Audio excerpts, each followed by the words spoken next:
Hello foodies, ఎలా ఉన్నారు? అందరూ బాగున్నారా? ఈరోజు మీ నోట్లో నోరూరించే రెసిపీతో తిరిగి వచ్చానండి. అదే మరేదో కాదు, డాబా స్టైల్ గోంగూర రొయ్యల కర్రీ. మనం ఎంతో కష్టంగా ఫీల్ అయ్యే ఈ గోంగూర రొయ్యల కర్రీని నా స్టైల్లో ఈజీగా చేసేద్దాం రండి. ముందుగా మనం క్లీన్ చేసుకున్న రొయ్యల్ని ఉప్పు పసుపు వేసి అదే కొంచెం మగ్గబెట్టి లైట్గా ఫ్రై చేసుకోవాలి. ఇలా ఫ్రై అయ్యే క్రమంలో నీళ్ళు అనేవి ఊరి అవే వాటికింతకవే ఇంకిపోతాయండి. అప్పుడు ఆ రొయ్యలన్నిటిని ఒక బౌల్లోకి తీసి పెట్టుకోండి. దీనివల్ల మనకి రొయ్యలు అనేవి భలే టేస్ట్గా వస్తాయండి. ఇప్పుడు మనం అదే నూనెలో ఆ రొయ్యలు తీసిన నూనెలోనే ఆ ఉల్లిపాయ ముక్కల్ని వేయించుకుంటామండి. ఆ ఉల్లిపాయ వేగిన తర్వాత పచ్చిమిర్చి, రెండు ఎండుమిర్చి, జీలకర్ర వేసి కరివేపాకు కదంతా వేసి దాన్ని మనం తిప్పాలండి. అవి వేగిన తర్వాత ఇప్పుడు కూరకి సరిపడా అల్లం వెల్లుల్లి పేస్ట్ తీసుకొని దాంట్లో వేసి తిప్పాలండి. ఇది అల్లం వెల్లుల్లి పేస్ట్, ఆనియన్స్ బాగా వేగిన తర్వాత మనం సరిపడా సాల్ట్, పసుపు వేసుకొని దాన్ని తిప్పాలండి వేగేంత వరకు.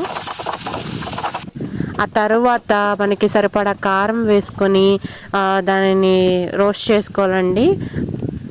దీనిని మనం రొయ్యల వేపుడులాగా చేసుకొని దాని తర్వాత గోంగూరని మిక్స్ చేయొచ్చండి. సో నేను ఈ చిట్కాని ఫాలో అవుతున్నాను. సో ఇప్పుడు నేను కొంచెం కారం వేసిన తర్వాత కొంచెం వాటర్ వేసి కొంచెం గ్రేవీ స్ట్రక్చర్ రావడానికి వేసుకొని ఇప్పుడు ఆ గ్రేవీని ప్రిపేర్ చేసుకున్నాను.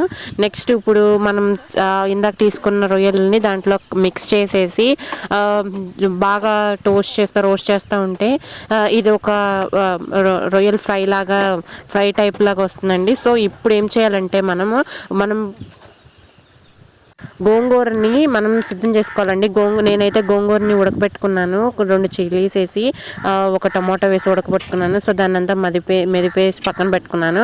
ఇప్పుడు రొయ్యల్ని బాగా ఇది ఒక టెక్స్చర్ వచ్చేంత వరకు వేపుకొని నేను ఏదైతే తీసుకున్నాను గోంగూరని మిశ్రమాన్ని దాంట్లో మిక్స్ చేసుకున్నాను. సో ఇప్పుడు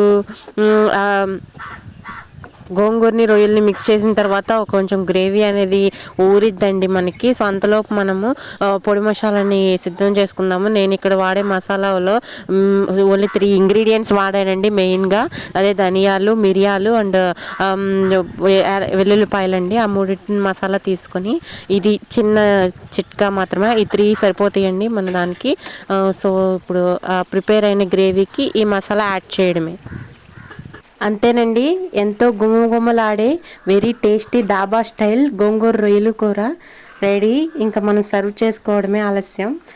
ఈ వీడియో కనుక మీకు నచ్చినట్టయితే ఖచ్చితంగా లైక్ చేయండి, సపోర్ట్ చేయండి, మాకు సబ్స్క్రైబ్ చేయండి. Thank you for